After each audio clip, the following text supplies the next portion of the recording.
Zidan bin Abdullah, Kite Matrix BB25110451. Saya akan membentangkan bahagian pengenalan. Menurut Guru Harlem Brundtland dalam laporan Brundtland 1987, peradaban lestari ialah pembangunan yang memenuhi keperluan generasi masa kini tanpa menjejaskan keperluan generasi akan datang. Beliau menekankan kepentingan keperluan asas manusia serta keadilan antara generasi melalui penggunaan sumber alam secara berhemat dan bertanggungjawab. Peradaban lestari perlu mengekalkan keseimbangan antara aspek ekonomi, sosial dan alam sekitar. Pembangunan ekonomi mestilah mampan dan memberi manfaat kepada semua lapisan masyarakat. Kesejahteraan sosial perlu dijamin melalui keadilan dan akses kepada pendidikan serta kesihatan. Manakala alam sekitar perlu dilindungi bagi menjamin kelangsungan kehidupan manusia. Menurut Al-Ghazali, etika merupakan proses pembentukan akhlak dan penyucian jiwa. Integrasi etika, teknologi dan kemanusiaan penting untuk mengelakkan penyalahgunaan teknologi, menyokong pembangunan mampan serta mengurangkan jurang sosial. Melalui pendekatan ini, teknologi dapat digunakan secara bertanggungjawab dan berperi kemanusiaan demi kesejahteraan manusia dan alam sekitar. Assalamualaikum dan selamat pagi, saya Zuna Akila.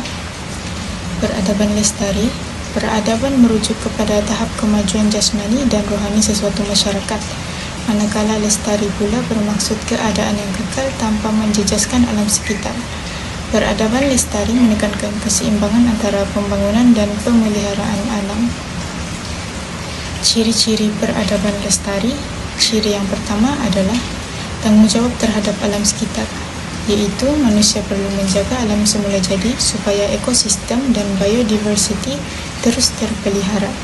Ciri yang kedua adalah tadbir urus dan penyertaan inklusif, yaitu penglibatan masyarakat dalam membuat keputusan penting bagi memastikan pembangunan yang adil dan berkesan. Yang ketiga, pertumbuhan ekonomi yang stabil, yaitu melalui pembangunan ekonomi yang seimbang, serta menggunakan sumber secara berhemah dan mesra alam. Bagi kepentingan peradaban lestari, kepentingan yang pertama adalah untuk menjamin kesejahteraan manusia dan alam sekitar. Peradaban lestari ini memastikan kehidupan manusia lebih seimbang dengan alam sekaligus mewujudkan persekitaran yang sehat dan selamat untuk semua. Kepentingan yang kedua adalah untuk melindungi sumber semula jadi untuk generasi akan datang melalui pengurusan sumber seperti air, hutan dan udara secara bijak yang dapat memastikan generasi masa depan turut menikmati sumber yang sama. Yang ketiga, mengurangkan risiko kerosakan alam dan bencana melalui amalan lestari yang dapat mengurangkan pencemaran, hakisan dan perubahan iklim yang boleh menyebabkan bencana alam.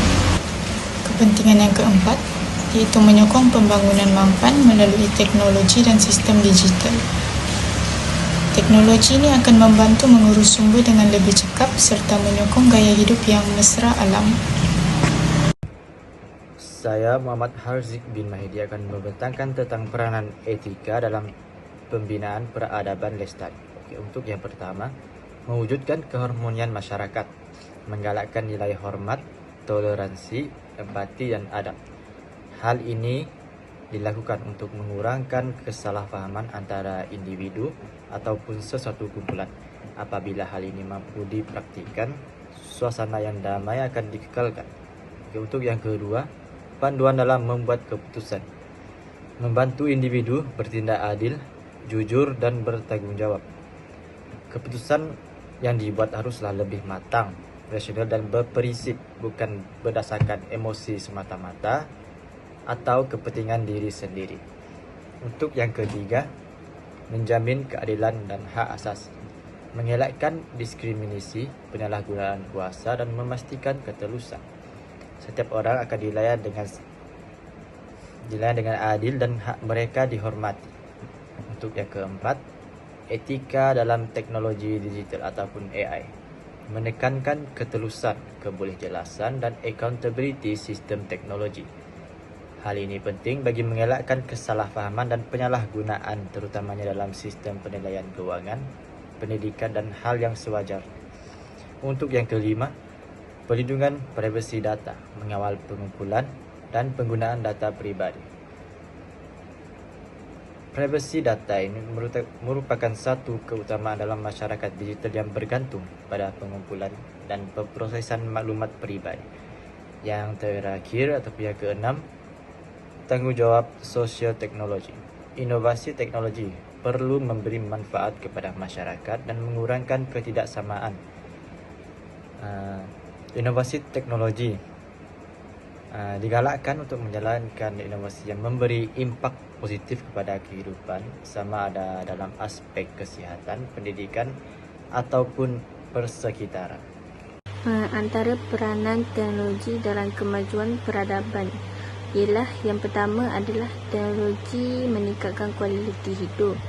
Dari segi ekonomi iaitu e-dagang dan sistem digital untuk memudahkan urusan perdagangan dan urusan perdagangan di luar negara. Iaitu dari segi kesihatan pula, teknologi telah berkembang maju kepada revolusi bioteknologi, iaitu membolehkan penyakit kronik ini dikesan lebih awal.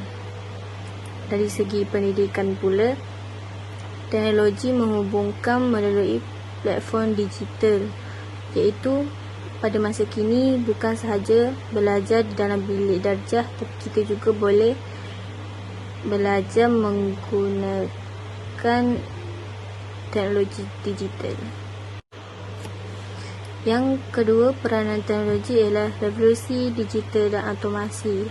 Ianya bermaksud mengubah cara manusia berfikir dan berinteraksi, iaitu menuntut manusia supaya daya kreativiti dan supaya berfikir ke arah kritika yang lebih tinggi untuk meneruskan pekerjaan.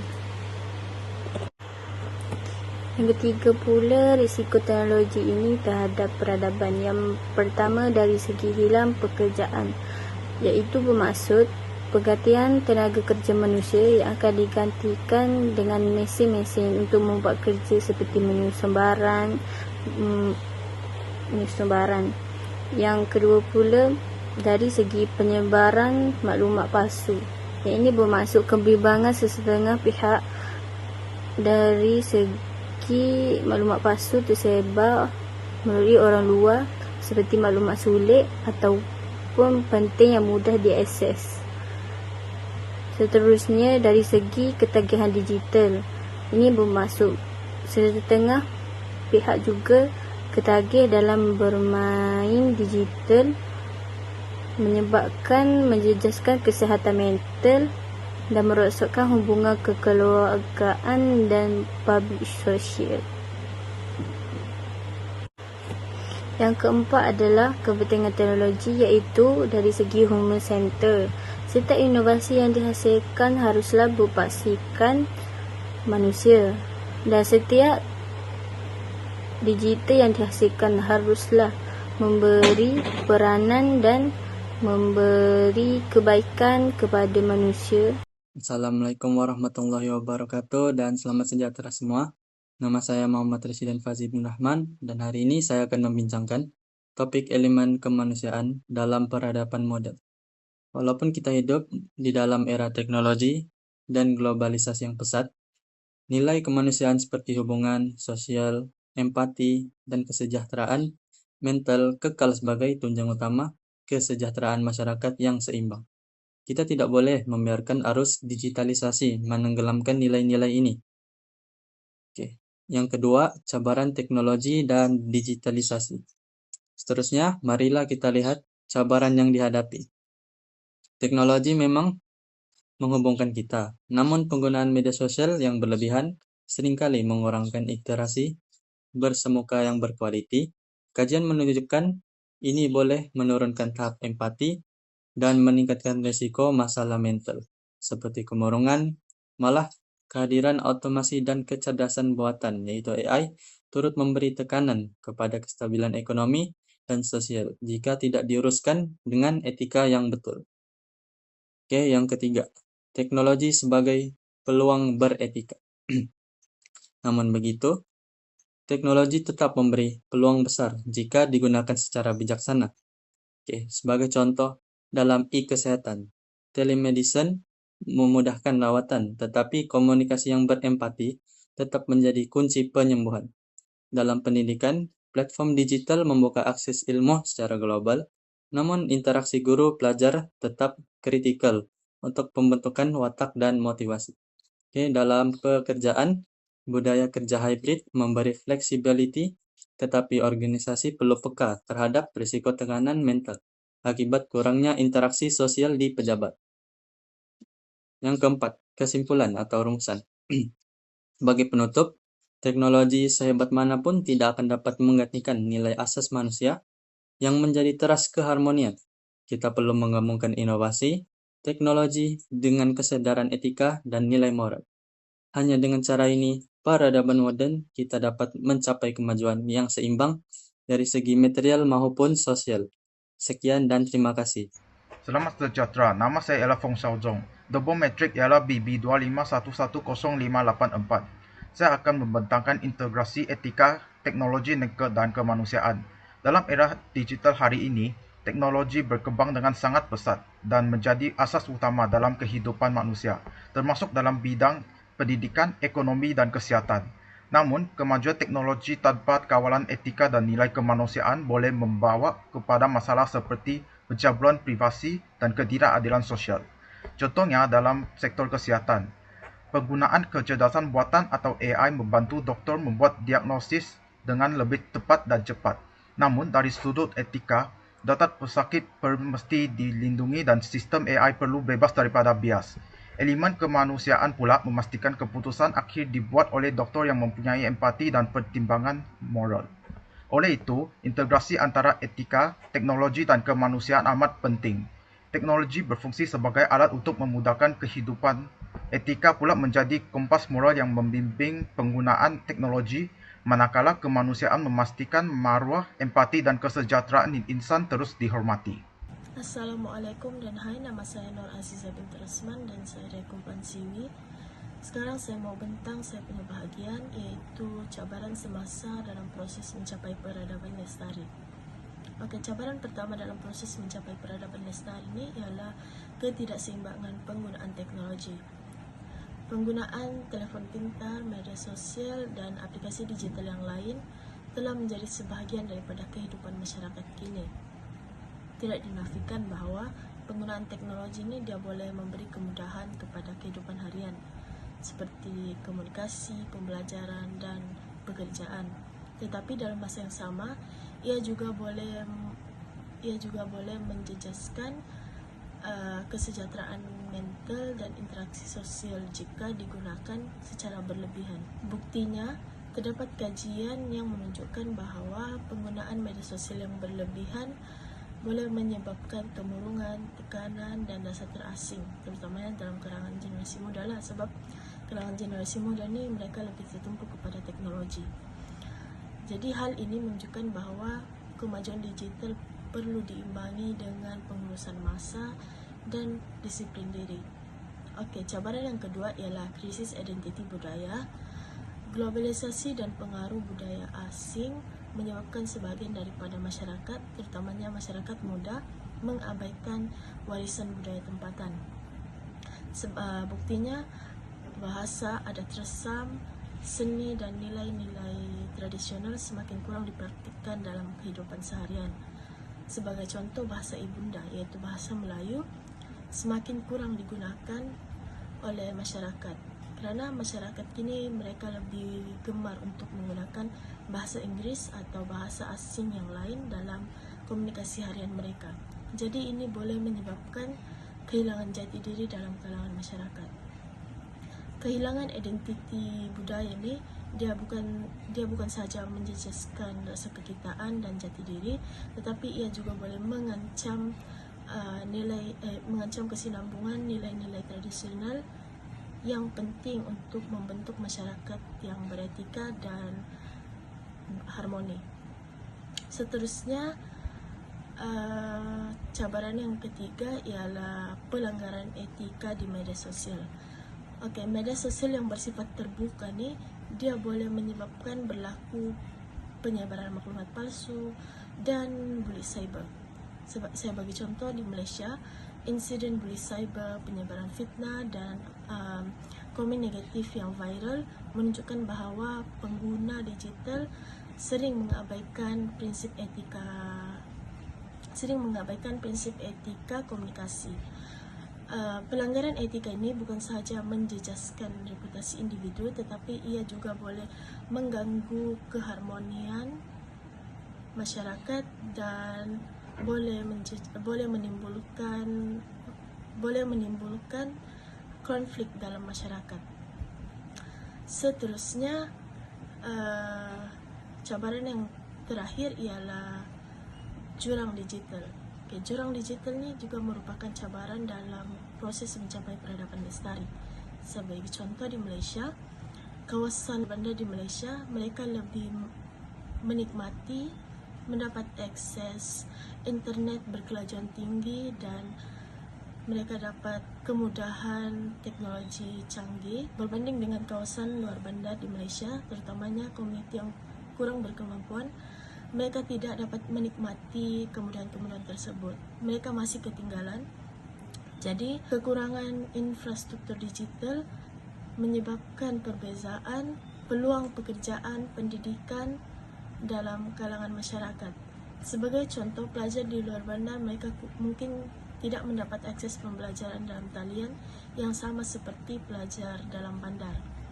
Jadi ini boleh mengakibatkan ketidakseimbangan peluang akademik dalam kalangan masyarakat. Jika jurang ini tidak ditangani, ia boleh menjejaskan sosioekonomi dalam negara dan boleh menghalang pertumbuhan masyarakat yang berperadaban lestari. Seterusnya adalah cadangan dalam membangunkan model peradaban lestari, iaitu melaksanakan pendidikan etika digital yang diterapkan seawal usia, kerana pada peringkat ini kanak-kanak muda membentuk nilai diri. Oleh itu, pihak kerajaan dan sekolah perlu memperkenalkan kurikulum literasi digital yang menekankan etika penggunaan teknologi, pencegahan bully cyber serta kemahiran dalam menilai maklumat palsu. Seterusnya adalah melaksanakan polisi kerajaan yang tegas terhadap penyalahgunaan teknologi, iaitu pihak kerajaan perlu memperketatkan Akta Jenayah Komputer dan Perlindungan Data. Pihak kerajaan juga perlu memperkenalkan garis panduan kecerdasan buatan AI yang beretika agar data pengguna dapat dilindungi dan tidak berlakunya penyalahgunaan teknologi. Syarikat teknologi juga perlu mematuhi standard privasi data yang diperkenalkan oleh kerajaan agar syarikat teknologi dapat melindungi data pengguna dan tidak disalahgunakan. Cadangan ketiga dalam membangunkan model peradaban lestari adalah membangunkan teknologi mesra pengguna, iaitu teknologi yang dibina perlulah mengutamakan kesejahteraan dan keperluan manusia, bukannya mengutamakan keuntungan. Contohnya, teknologi yang dibina mestilah mempunyai sistem keselamatan yang kukuh. Selain itu, teknologi juga membantu dalam proses pembelajaran tanpa menghapuskan peranan guru, iaitu interaksi antara murid amatlah penting untuk membentuk sahsiah dan nilai murid. Selain itu, teknologi seperti media sosial juga perlu direka dengan lebih bertanggungjawab supaya tidak menjejaskan kesihatan mental pengguna. Cadangan yang terakhir adalah pembangunan mampan dalam memelihara budaya, iaitu setiap kemajuan fizikal dan digital tidak mengabaikan budaya tempatan dan identiti sesebuah negara. Budaya tempatan boleh dipelihara melalui platform digital seperti muzium maya ataupun pendidikan yang menonjolkan budaya tempatan. Selain itu, bahasa kebangsaan perlu diperkukuhkan melalui aplikasi atau laman web yang menggunakan bahasa Melayu dengan betul. Dan akhir sekali, reka bentuk bangunan perlulah diterapkan seni budaya supaya identiti budaya negara tidak hilang.